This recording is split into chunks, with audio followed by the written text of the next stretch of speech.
Halo, Assalamualaikum warahmatullahi wabarakatuh. Nah, di video kali ini aku mau buat tutorial cara splinting dari gigi kaninus ke kaninus. Nah, di sini udah ada alat dan bahan yang diperluin. Yang pasti di sini yang pertama itu ada handscoon untuk kita pakai nanti. Nah, lalu di sini juga ada kawat, tapi aku pakai kawat pancing, itu kawat nomor 26 atau bisa juga pakai kawat nomor 27 gitu. Jadi kawat pancing ini bisa teman-teman beli di tempat pancingan-pancingan ikan gitu. Kemarin aku beli itu sekitar 10.000. Sebanyak ini itu 10.000 bisa teman-teman pakai berkali-kali buat cobain belajar sprinting. Terus modelnya aku buat sendiri, ini pakai gigi asli. Gigi aku tanam di basis gitu. Terus untuk ginggivannya aku pakai plastisin, tapi aku nggak ada plastisin warna merah, jadi warna hijau, maafkan ya guys. Lanjut, di samping sini ada needle holder, lalu ada sonde juga, ada burnisher, dan ada tang kawat potong gitu. Oke, jadi sekarang aku bakal pakai handscoon dulu. Yeay! Nah, jadi pertama-tama teman-teman siapin kawat yang panjang. Panjangnya ini teman-teman perkirain aja dengan panjang dari lengkung rahang, kira-kira dari gigi C ke gigi C. Itu teman-teman perkirakan. Terus dia harus kelipat kayak gini. Karena nanti di splinting di sini kita akan mengulir atau memutar kawatnya ini menjadi satu. Dari dua kawat ini kita akan ulir atau kita akan pelintir, kita akan putar itu menjadi satu kayak gitu. Kira-kira panjangnya segini. Lalu untuk kawat yang pendeknya, ini kawat untuk di interdental, ini sekitar 10 cm itu. Nah, lanjut, karena kawatnya udah siap, kita langsung aja mulai membuat splintingnya. Pertama, kawat yang panjang ini udah kita lipat seperti ini dengan ujungnya yang di sebelah sini itu sudah menyatu. Nah, seperti ini. Lalu di ujungnya ini kita jepit dengan needle holder. Ini needle holder. Kita jepit dengan needle holder. Nah, seperti ini. Nah, lalu kan sudah kita jepit nih. Selanjutnya kita ambil sonde. Di sondenya itu kita masukkan sonde ke ujung kawat yang satu lagi. Nah, ini namanya kita akan melakukan proses penguliran atau kita putar si kawatnya ini menjadi rapat. Nah, jadi untuk mengulir kawatnya ini kita masukin jari telunjuk ke needle holder. Terus yang bagian ada sondenya ini kita pegang di sini supaya dia tidak keluar-keluar pas kita lagi putar needle holdernya. Nah, kita putar kayak gini aja. Gitu. Terus putar sampai dia kawatnya ini betul-betul rapat terulir. Sampai dia tegak, nggak meletot-letot gitu. Gitu, putar aja terus tuh seperti ini. Nah, terlihat kan dia kawatnya ini sudah mulai kayak terjalin gitu, kayak terkepang-kepang. Tapi ini belum selesai, kita lanjutkan lagi ulirannya. Nah, ini dia kawatnya udah bagus banget dia. Dan dia tuh kawatnya udah lurus. Teman-teman bisa lihat kan? Dia sudah tegang dan udah lurus, udah siap banget buat kita lakukan splinting. Nah, ini dia ulirannya seperti ini. Di kawat ini kan ada kayak buletan hasil tadi letakin sonde di sini. Terus ada penjepit juga yang kita jepit dengan needle holder di sini. Teman-teman bisa potong aja bagian ujung sini sama ujung sini supaya bisa masukin ke dalam interdental dari gigi. Nah, di sini kita potong dengan Nah, ini dia kawatnya udah dimasukin di antara gigi caninus dan gigi premolar dan gigi caninus, gigi premolar. Nah, ini bisa kalian rapat-rapatin dulu di sebelah sini. Nah, bisa diadaptasiin gitu supaya dia agak sedikit melengkung. Nah, setelah itu, ini kan udah agak melengkung kan dia posisinya. Di situ, di sini tahan, di sini. Habis itu kalian bengkokkan yang bagian depannya itu, ikutin dengan posisi gigi. Nah, ini udah dapat kayak gini. Nah, lalu di bagian ujung sini, kalian putar menggunakan needle holder. Tapi jangan terlalu rapat nanti di sini nih. Kalian jarakin aja sekitar misalnya di sini boleh. Yap. Putar aja cukup sekali atau 2 kali. Ini cuma untuk kunci sementara. Karena kita akan mengunci dari masing-masing interdentalnya ini yang lebih kuat. Jadi di sini masih longgar ya.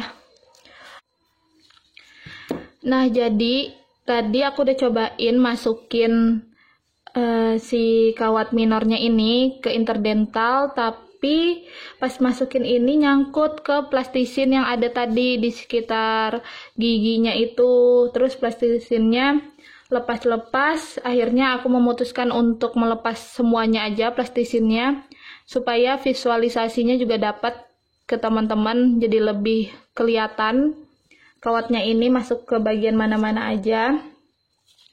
Nah, pertama kita ulangi lagi, masukin kawatnya ini, kawat minornya ini ke interdental di bawah kawat mayornya. Nah, seperti ini nih di bawah. Nah, udah masuk. Terus kita lepas. Nah, yang bagian ujung sini kita jepit lagi pakai needle holder.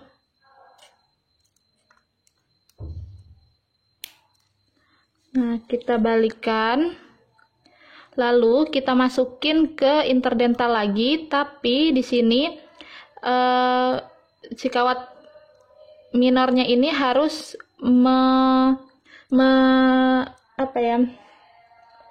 dia memeluk kawat si mayornya nih.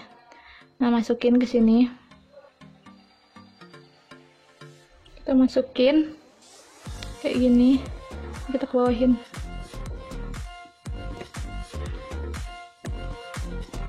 Nah, jadi tuh udah ada yang keluar. Terus kita tarik aja. Kita tarik bagian yang luarnya ini.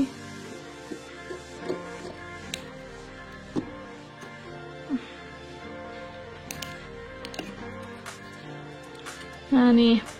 Jadi si kawatnya ini dia harus memeluk kawat mayor yang bagian belakang maupun yang bagian depan. Tuh dia ada di antaranya.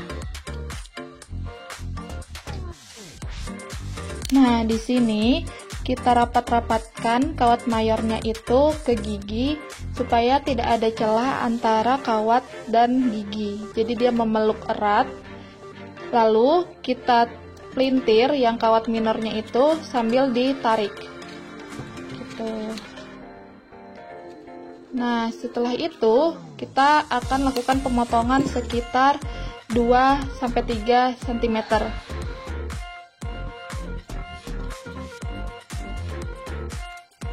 Nah, setelah dipotong, kita akan bengkokkan kawat tersebut ke arah interdental. Tujuannya supaya kawat tersebut tidak melukai jaringan-jaringan mukosa yang ada di sekitar gigi seperti gingiva ataupun bibir.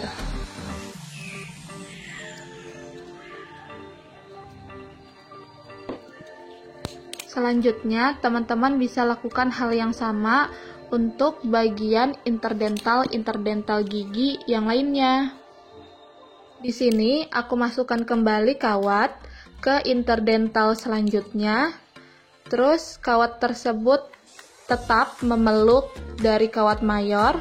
Kita tarik pada ujungnya, lalu selanjutnya kita pelintir-pelintir dan kita potong serta kita bengkokkan ke arah interdental dari gigi. Nah, ini bagian interdental yang ketiga. Tahapnya tetap sama seperti tahap yang di awal. Ini aku cuma tunjukkan aja ke teman-teman semua gimana prosesnya dari awal sampai akhir tanpa di skip dari video ini. Jadi di video ini aku buat nggak ada yang aku potong, cuma aku cepatin aja di masing-masing prosesnya. Semoga ini bisa membantu teman-teman untuk sebagai gambaran dalam melakukan splinting.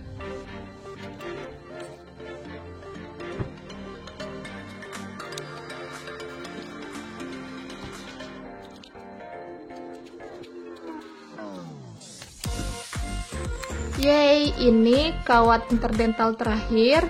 Jadi sudah mau selesai splintingnya. Namun di akhir video aku akan jelasin ke teman-teman apa sih yang akan dilihat dari splinting ini. Jadi ada 4 yang menjadi kriteria splinting dikatakan baik atau tidak. Jadi teman-teman stay tune di video ini sampai akhir.